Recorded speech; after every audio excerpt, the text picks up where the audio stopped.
Бүх хүмүүстээ энэ өдрийн мэнд кино тавчлалдаа тавтай морилно. Кино эхлэхэд 2008 онд биоинженерийн Энийн компани нэгэн арал дээр үлэг гөрүүлийн төрөл зүйлүүд дээр туршилт хийж байв. Лаборатори руу орох үед нэгэн эрдэмтэн сангамсаргүйгээр чихрийн цаас унгаж тэр нь хаалганы агааржуулагч руу сорогдон орсноор хаалга хаагдахгүй, улмаар түгшүүрийн дохио ажилдаг. Хаалганы удирдлага ажиллагаагүй болж хүн бүр аюулгүй байдлаа хангахыг хичээх зуур лаборатори эмх замраагүй байдалд орно. Нэгэн эмэгтэй эрдэмтэн үлэг гөрүүлийг гадагш алдахгүй тулд хаалгыг гараараа хаахаар буцаж очдог болгоч яг энэ үеэр чихрийн цаас унгаасан ажилтан дотор гацаж тусламж гуйдаг ба хамт ажиллагчид нь гарах эрсдлээс айж түүнд хаалгыг нээж өгдөггүй. Яг тэр мөчид аврах том үлэг гөрүүл ажилтан руу араас нь дайрч чирч явсан хүнөөдөг. 2025 он гэхэд үлэг гөрүүлүүд эргэж ирснээс хойш 32 жил өнгөрсөн. Гэвч дэлхийн одоогийн уур амьсгал тэдэнд хэтэрхий хатуу ширүүн байгаа тул ихэнх нь устж үгүй болж хүмүүсийн үлэг гөрүүлийг сонирхолж буурсан байдаг. Амьд үлдсэн цөөн хэдэн үлэг гөрүүлүүд эртний амьдрах орчинтой төстэй экватор орчмын бүсэд амьдардаг бөгөөд хүмүүс тэр бүс рүү нэвтрэхийг бүр мөсөн хоригложээ. Нью-Йорк хотод Мартин гэх залуу аврах том апатозавраас болж үүссэн замын төвжрэлт гацсандаа бухимдаж байх бөгөөд түүнийг төвжрэлд байх зуур Зора гэх хүсний цэрэг түүний машины зорчигчийн суудалд чимээгүйхэн шургаж ордог эрсдэлтэй даалгаврын талаар тэд ярилцах ба. Мартин түүнд эмийн үйлдвэрийн удирдлагууд нь зүрхний өвчнийг эмчлэх юм гаргаж авахын тулд үлэг гөрүүлийн цус шаардлагатай байгааг хэлдэг. Зорагийн даалгавар бол хориотой бүс рүү нэвтэрч тэрхүү цусыг олж ирэх юм. Эхэндээ тэр татгалцсан боловч Мартин их хэмжээний мөнгө амлахад зөвшөөрдөг. Үүний дараа Мартин, Зора хоёр доктор Хенритэй уулзахаар музей руу явж очдог. Учир нь тэрээр үлэг гөрүүлийн ДНХ-г ангаах ухаанд ашиглах санааг анх гаргасан хүн билээ. Мартин түүнийг үлэг гөрүүлийн цусны дээж цуглуулах ажилдаа нэгдэх талаар хэлэх ба. Хенри хамгийн том зүрхний булчинтай байдаг тул тэрээр хамгийн аварга биетэй үлэг гөрүүлүүдээс цус авах шаардлагатайг тайлбарлаж хэлдэг. Ингээд Хенри 3 төрлийн үлэг гөрүүлийг сонгосон нь Титаносорус асар том биетэй хуурай газрын үлэг гөрүүл, Мосасорус дазайн аварга магчин амьтан, Quetzalcoatlus нисдэг аварга том үлэг гөрүүл. Энэхүү даалгавар нь маш аюултай. Учир нь тэд эдгээр амьтдыг амьд байх үед нь цусны дээж авах ёстой байв. Эхэндээ Хенри явхаас татгалзаж байсан ч Зора түүнийг ямар ч аюулаас хамгаална гэж амлаж Мартин амьд үлэг гөрүүлүүдтэй шууд ажиллах ховор боломж гэдгийг онцлон хийснээр түүнийг ятгах чаддаг. Маргааш өглөө нь энэ гурав Суринам улсын Парамарибо хотыг зорж Зорагийн хуучин найз болох Дункантай уулзахаар болов. Дункан уцаар ярихдаа туслахаар тохирцсон байсан ч яг очиод уулзахад эрсдэл өндөр байгааг мэдээд эргэлзэж эхэлдэг. Ширүүн маргааны эцэст Мартин түүнд их хэмжээний мөнгө амласнаар Дунканыг энэхүү даалгавартаа оруулдаг. Тэд Дунканы заваар замдаа гардаг. Дункан засгийн газрын эргүүлээс зайлсхийх нууц усан замуудыг сайн мэддэг билээ.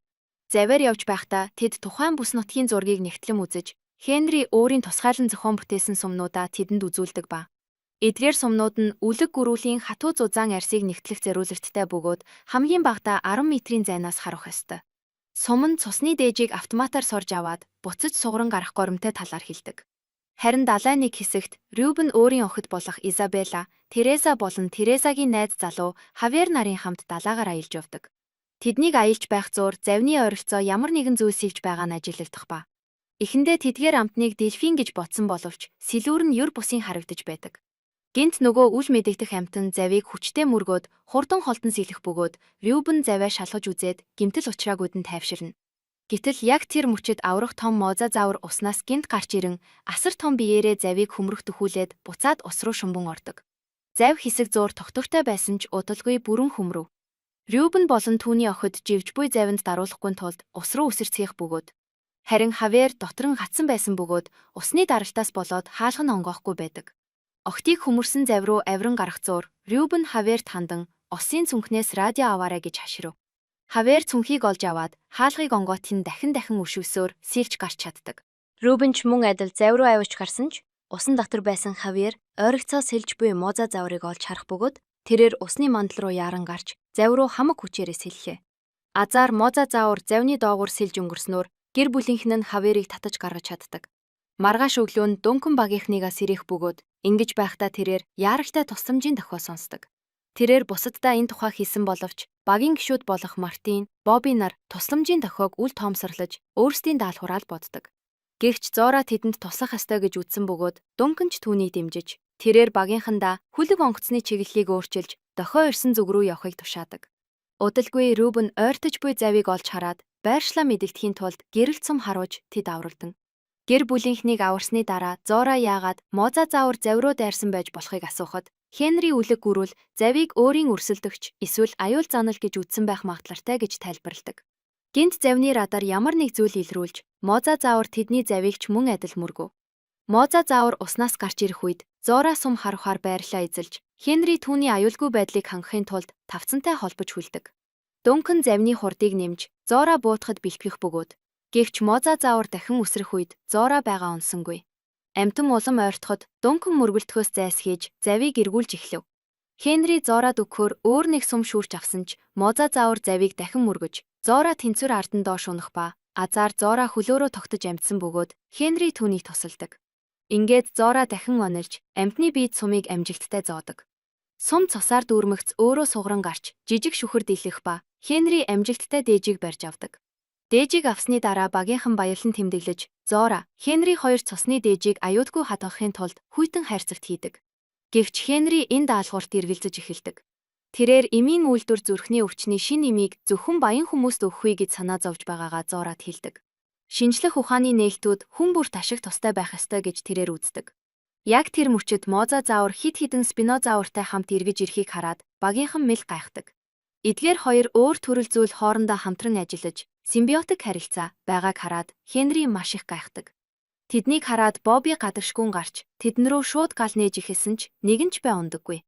Данканы болооч гэсэн анхааруулгыг үл тоомсорлон Бобби завны өөр хэсэг рүү очиж үргэлжлүүлэн бууцаар байх бөгөөд гэнт Боббигийн ардаас нэгэн спинозавр уснаас үсэрч гарч ирээд түүнийг амаараа 170 руу чирэм ордог. Дараа нь Моза заавар дахин нэг том үсрэлт хийхэд зав маш хүчтэй гахаж пустах нисгэгч Нэний зүүгдэм үлдсэн ч азар спинозаврын дайралтаас амьд үлдэж чаддаг. Үүнтэй зэрэгцэн Изабелла тагцан дээрээс халтарч ус руу унах шахдаг. Рубен түүний гараас барьж авахаар яарахтаа хөлөө гимтээсэн ч охиноо цаг алдалгүй татаж аварч чадна. Зав баг зэрэг тогтворчход Нэна аюутгүй газар руу яарахчлав. Дункан Моза заавар араас нь дагаж чадахгүй гэдгийг тооцоолон завийг хад чулуутай эрг рүү чиглүүлсэн байх бөгөөд Зора завийг мөргөлдөж магадгүй гэж санаа зовон бүх хүмүүст аврах хантаз бэлдэж харин Хенри цусны дээжтэй саваа найдвартай бэхэлдэг. Тереза тусламж дуудахаар радио ашиглахыг оролдсон боловч Мартин хурдан ярьж түүнд саад болох бөгөөд Тереза түүнийг түлхэх үедээ халтарч завны ирмгээс зүүгдэм үлдсэн ч Мартин түүнийг ямар нөхцөлд байгааг харсан хэрнээ туслахыг ч оролдсонгүй. Улмаар охин ус руу унчихдаг. Хавьер найз охиноо аюулд орсныг хараад аврах цагрыг шүүрч аван аврахаар араас нь ус руу үсэрдэг. Зав живэх гэж байна гэж итгэсэн Рубен Изабеллад аврах хантаз өмсгөөд хоёулаа ус руу үсэрлээ. Үүний дараа Моза заавар завийг дахин мөргөж хурц хад руу шахах ба. Үүнийг харсан Хенри Зора хоёр хаданд цохигдохоос сэргийлэн доош сууцгаадаг. Гэвч завны хөдөлгүүр дэлбэрч Клэр химэх багийн гишүүнийг унагсан ч Дункан завийг жолооцоор Моза заавар орж чадахгүй гүйхэн усанд хүрч чаддаг. Үлэг гөрүүл холдон сэлэх үед бүгд ус руу үсэрцгээх ба. Зав эрэг дээр хадыг хүчтэй мөргөж зогсдог. Хүмүүс нөөц хэрэгслүүдээ үүрээд эрэг рүү сэрж гарч ирдэг. Эрэг дээр Нэнаг хэрэгслүүдээ түлхэж байх үед спинозавр гинт түүний ардаас дайрч далай руу чирээд ордог. Бусад нь юу ч хийж чадалгүй түүнийг чирүүлэн одохыг арга барагдан харж хоцордог. Мартин энэ үеэр Инэн компани олон жилийн өмнөх туршилт мутацийн улмаас энэ арлын үлэг гөрүүлүүд урьдчилан тааварлах аргагүй аюултай болсон талаар тайлбарлаж хэлдэг. Үүний дараа Зора ширэнгөө ойруу нэвтэрч хайгуулаа эхлүүлэхийн тулд хашааг хажлан зам гаргадаг. Тэрээр хэрв 24 цагийн дотор холбоо барьж чадахгүй бол аврах нисдэг тэрэг ирэхээр тохирсон байгааг хэлв. Гэвч нисдэг тэрэг ердөө 2 минут хүлээх тул тэд даалгавраа маш хурдан дуусгах хэрэгтэйг тэдэнд санууллаа. Амьд үлдсэн хүмүүс замаа үргэлжлүүлэхийн тулд шаварлаг намаг дундуур явах бөгөөд намгаар явах зуур Зора Мартинаас Терезаг завнаас унах үед юу болсон талаар асуухад Мартин юу ч анзаараагүй мэт дүрсгдэг. Зора хүлэнд нь ямар нэг зүүд хүрхийг мэдэрсэн ч юу болохыг нь харж чадсангүй. Тэднийг эрэгт дөхөж байтал аврах том могоо загас уснаас гинт үсэрч гарч ирэм бүгдийг цочов.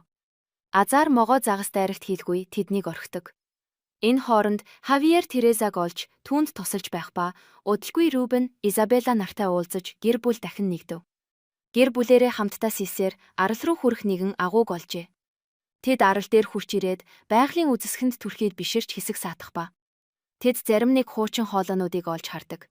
Энэ удаагийн бичлэгийг олон улсын спортын компани хамтрах хүргэж байна. Та 18 нас хүрсэн бол сэтгэгд хэсэгт байршуулсан холбоосоор ороод манай суугийн Нандин гих урамшууллын кодыг оруулаад анхны урамшууллаа аваарай. Мартин арал дээр нэгэн тосгон байдаг тухай дурдж байсныг Рубен санаад тосгоныг олохоор хоолойнуудыг даган алхав.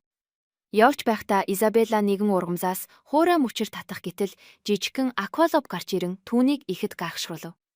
Рубен охиноо тайвшруулж энэ амьтан зөвхөн ургамал иддэг тул аюулгүй гэж хэлээд охиноо тайвшруулдаг. Гэвч Тереза түүнийг цочоосонд нөгөө амьтан зүхтаад явчихав. Харанхуй болоход тэд амархаар нэг газар хэсэр дуг хийхээр болдог. Хавьер Рубенд "Та амар, би харуулт гарыг" гэж хэлв. Хэсэг хугацааны дараа Хавьер бие засахаар нилээн холдох бөгөөд яг тэр үед Аквалоп ойртон ирэхэд Изабелла сэрээд түүнд хоол өгөхөд Аквалоп гэрийн тижээвэр амьтан шиг түүнд наалдан хэвтдэг. Харин Хавьерийг бутны цаана бие засаж байтал хоёр Велосираптор түүний ардаас гитэн ирж байдаг. Гэтэл гинт аврах том мутадон гарч ирэн Велосираптор руу дайрах хүртэл Хавьер тэднийг анзаарсангүй. Хавьер чимээ гарахад айсандаа ямар ч чимээ гарахгүй тулд хөдөлгөөнгүй таг хүшиж орхив. Үлэг гөрүүлүүд хоорондоо тололдоод явсны дараа Хавьер сая нэг амьсгаа авч бие засаж дуусглаа. Өглөө нь Зорагийн баг нэгэн ногоон хүндийд хурч ирдэг. Чимээ чагнан мушгсөөр хэсэг титанозавр олдог. Тэдний хоёр нь ороо орж исэн тул Хенри тэднийг анзаахгүй гэж үзв. Тэрээр нэгнийх нь хүлэнд хүрэх хэмжээний ойртож сэтгэл нь маш их хөдсөн бөгөөд Зора энэ хооронд ямар ч цаадгүйгээр сум харуун цусны дээжийг цуглуулж авлаа. Нөгөө талд Рубений хөл гэмтсэн тул гэр бүлийнхэн нь маш удаан явж байв. Аквалоп тэднийг дагсаар байсан бөгөөд Изабелла түүнд Долорес гэж нэр өгч цүнхэндээ хийн тижээвэр амьтан болохоор шийджээ. Тэднийг алхаж байхдаа модны цаана нуугдсан толгодыг анзааралгүй бүгд бүдэрч олын ирэг дээр зогсох хүртлээр хэдэн минутын турш өнгөрөв. Тэнд Рубен нэгэн хачин үнэр үнэртхийг анзаарч Долорес айсандаа зүхтаад явчихлаа. Тереза голын нөгөө ирэг рүү хартал хаягдсан сарай харагдах бөгөөд тэнд нэгэн зав байгааг анзаараад түүнийг авахар шийдэж. Тэрээр голыг сэрж гатлан нөгөө талд нь гарахад хагас идэгдсэн үлэг гөрүүлийн сийг олж хардаг. Гинт нэгэн Дилафозавр гарч ирэн түүн рүү архирч байгаад зүхтэн одов. Тэгтэл Тереза эргэж хараад бутны цаана нэгэн аврах тиранозавр унтаж байгааг олж харна. Тереза тиранозаврыг сэрэхгүй тулд чимээгүйхэн хөдөлж сарай руу ороод дотор нь байсан завийг шалгатал эвбэрсэн байсан ч аз болоход ослын үед ашиглах хийлдэг сал бүхий цүнх болдог. Тэрээр салыг голын эрэг дээр чивсээр аваачаад хөшүүргийг нь таттар сал маш чанга чимээ гарган хийлэгдэж хажууханд нь унтаж байсан тиранозаврыг сэрээж орхив. Азар тиранозавр одоогоор өөр тийшээ харж байлаа. Тереза яаран сал дээрээ гарч гэр бүлийнхэн дээрээ очихын тулд хамаг хүчээрээ сэлүүрдэж эхэлдэг. Гэр бүлийнхэн нь бүгд сал дээр гармагц тиранозавр тэднийг анзаарч араас нь хөөж эхлэх бөгөөд тэд салыг чадах чинээгээрээ хурдан сэлүүрдсэн боловч тиранозавр илүү хурдан хөдлөхийн тулд ус руу шумбан орж тэдний өмнөхөн уснаас гинт гарч ирэхийг хараад хүмүүс маш их цочирдов. Үлэг гөрүүл салыг мөргөж хүн бүрийг ус руу унгаах ба голын хүчтэй урсгал Рубенийг тиранозаврын дайралтаас холдуулж чадав. Тэрээр хад руу сэлж, Тереза, Хавьер нартай хамт нуугдсан боловч Изабелла огт харагдахгүй санаан зовдөг. Охины хаширах чимээ түүнийг тиранозаврын хацгаар оролдож буй салны доор байгааг илтгэх ба тиранозаврын шүд салны хунцар материалыг нэвтэрч чадахгүй байсан тул тэр салыг өргөж сэгсэрч эхэлдэг. Азар Изабелла салыг өргөгдөхөөс өмнө мултарч амжин гэр бүлийнхэн рүүгээ яарвчдах бөгөөд тиранозавр түүнийг үргэжлүүлэн хөөсөн ч гэр бүлийнхэн нь тиранозавр багтахааргүй нарийн хавцал бүхий хадны загсар нуугдсан байсан тул бухимдсан тиранозавр тэднийг орхин явдаг. Энэ хооронд Зоргийн баг нэгэн хавцлын оройд хүрсэн байх ба. Тэнд тэд аварга нисдэг үлэг гөрүүл болох Quetzalcoatlus-ыг олж харсан боловч түүн рүү ойртох нь дэндүү аюултай байв. Тиймээс тэд оронд нь өндөрнөөс нь дээж авахаа шийдэж, авирагтаа гаргууд Клерк үүр рүү нь хялбархан доошилж эхэлдэг. Гэсэн ч Хенри зориг гарган доош буухаа шийддэг. Зора түүнийг дагаж хаднаас зууран айж байгааг нь харан тахуурхдаг ба хавцлын орой дээр Дункан осоо бэхэж байхдаа нэгэн жижиг үлэг гөрүүл гүйж өнгөрхийг олж хардаг. Сонирхсан Дункан араас нь хартал нөгөө амьтан эртний сүм шиг юм лөө гүйж ороод алга болов. Яг тэр мөчөд Хенригийн ос мултарч тэрээр доош унаж эхэлсэн ч Дункан осноос хурдан шүүрч аван түүнийг аварч чаддаг. Доош буусан 3 авирсаар нэгэн агууд хурч ирдэг. Агуун голд тэд үүр олсон бөгөөд Хенри доторх үр хөөрхийг гимтээлгүйгээр өндөгнөөс дээж авч эхлэв. Зора Хенригээс эдгээр дээжээр юу хийхээр төлөвлөж байгааг нь асуухад тэрээр зүрхний өвчнийг ангаах аргыг хүн бүрт нээлттэй болгох хүсэлтэй байгаагаа хуваалцдаг.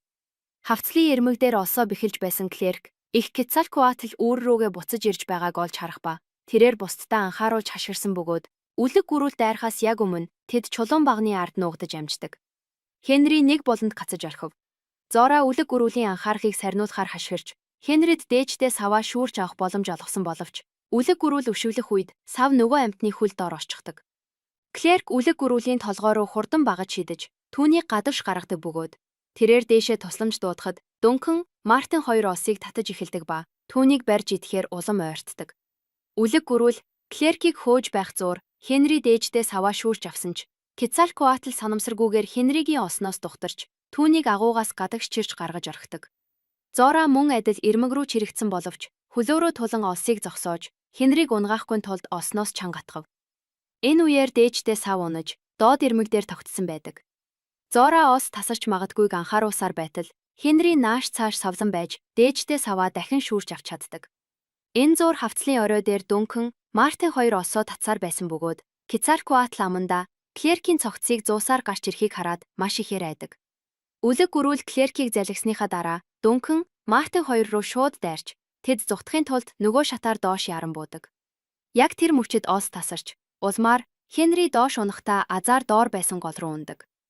Тэрээр эрэг рүү сэлж гарахад Мартин, Дункан хоёр сүмээс гарч ирж харагдсан бөгөөд Зора осоор доош бууж ирдэг. Цусны дээждээ сав Хенригийн хажууд хагаралгүй аюудгүй ундаг. Дээжүүдээ бүрдүүж дууссан тул тэд гэрлүүгээ харахад бэлэн болсон ба тэр орой нөгөө талд гэр бүлийнхэн инээнийн барилгуудыг орж хараад эрэгт буудаг. Тэд тусламжгүй хаширч ихэлсэн бөгөөд Зорагийн баг дууган сонсоод очсноор хоёр бүлэг хүмүүс эцэст нь уулзалдцав.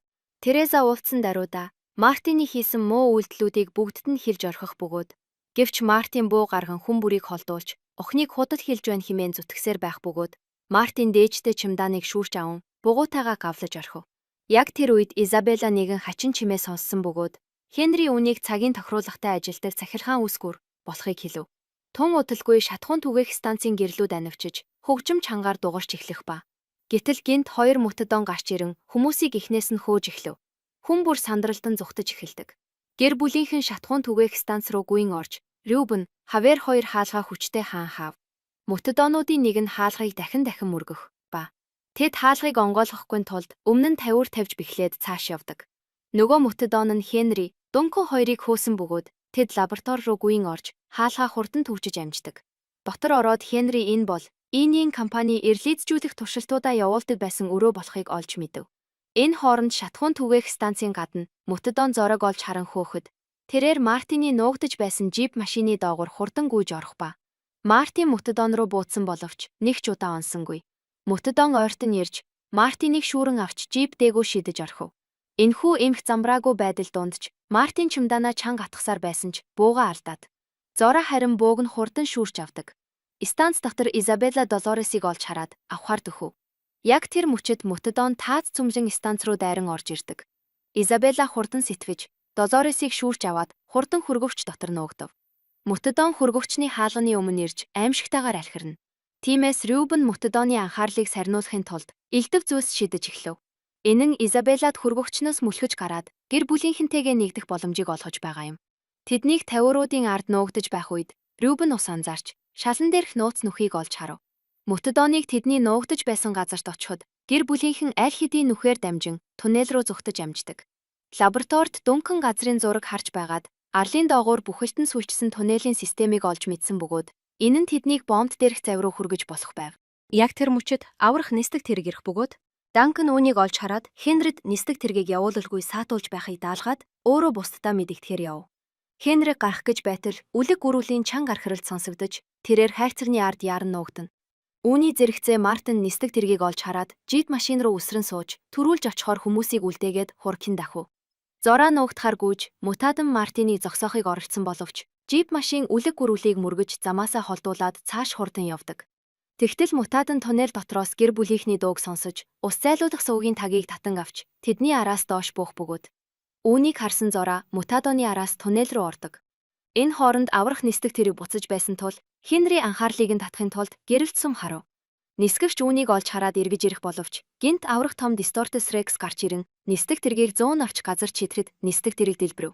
Үүнийг харсан Данкан тэндээс шууд зүхтдэг. Гүйж байхдаа Данкан доорх туннелээс гэр бүлийнхний дууг сонсож сувгийн тагийг нээх ба. Яг тэр мөчид Хенрич бас хурч ирэн тэд хоёулаа доош бууж бусадтайгаа нэгддэг. Дотор тэд бомбтод хүрэх төлөвлөгөө боловсруулж байтал Зора тэдний хажууд гарч ирэн бууга гаргаж ирээд тэдний араас дайрах гэж байсан Мутадоныг буудаж хүнөөдөг. Үүний дараа Данкан хүмүүсийг туннелээр дамжуулан бомбт руу дагуулж явсан боловч гарах хаалхан түгжээтэй байдаг. Мутадонууд тэдний дээрээс гарт ирж эхлэхэд Изабелла хаалханы сараалжин дундуур шургаж гараад хяналтын самбар руу гүйж очдог. Цүнхэн дотох Долорес нь Дистортес Рекс ойртож байгааг сануулж түгшүүртэй чимээг гаргах ба. Изабелла айж байсан ч гэр бүлийнхнийхээ хаширхыг сонсоод хаалхыг онгойлгоход анхаарлаа төвлөрүүлдэг. Авраг мангас туннел руу орох гэж байтал Мартины жип хурдын эрхийг сонсож эргээд аврах савраараа машиныг бэццэхв. Энэхүү анхаарал сарнисан үеийг ашиглан хүмүүс хаалгаа шургаж гаран зүхтэж амждаг. Яг тэр мөчөд Дистортес Рекс Мартиныг шүүрэн авч идэж эхлэхэд дээжтэй чимдаа Мартины тасарсан гартай хамт газарт ундаг. Зора чимдааныг хурдан шүүрч аваад бусадтайгаа хамт завь руу гүйдэг. Гэвч завийг тогтоож байсан кран гацаж орхив. Гинт Дистортес Рекс дахин гарч ирэн Изабеллад маш ойрхон дөхдөг. Хенри уг мангасыг гэрэлт татагддаг болохыг мэдээд "Гэрлээ унтраа" гэж хошгиров. Данкан үүнийг сонсоод мангасын анхаарлыг өөртөө татахын тулд гэрэлт сум асааж ухарсаар байх бөгөөд тэрээр бомбтос холдон ус руу үсэрч сэлж эхэлдэг. Дистортес Рекс түүнийг дагаж нэгэн болон шахдаг. Энэ хооронд Зора краны гинжийг тас цохиж завь ус руу унах ба. Хүмүүс завь руу үсрэн суусан ч хөдөлгүүрийг нь асаах гэж нилээн болох ба. Яг тэр үед Дистортес Рекс эргэж ирээд тэдэн рүү дайрахаар үсэрдэг. Яг тэр эгзэгтэй мөчөд Рубен хөдөлгүүрийг асааж амжснаар завь арлаас холтон зүхтэж амждаг. Зүхтэж байхдаа тэд тэнгэрт гэрэлт сум харуулж байгааг олж хараад түүнийг даган явсаар Дунканыг авардаг.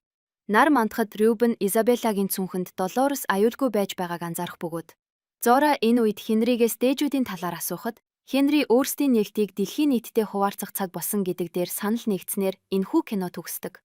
За суугийн маань дэмжиж subscribe дараарай. Баярлалаа.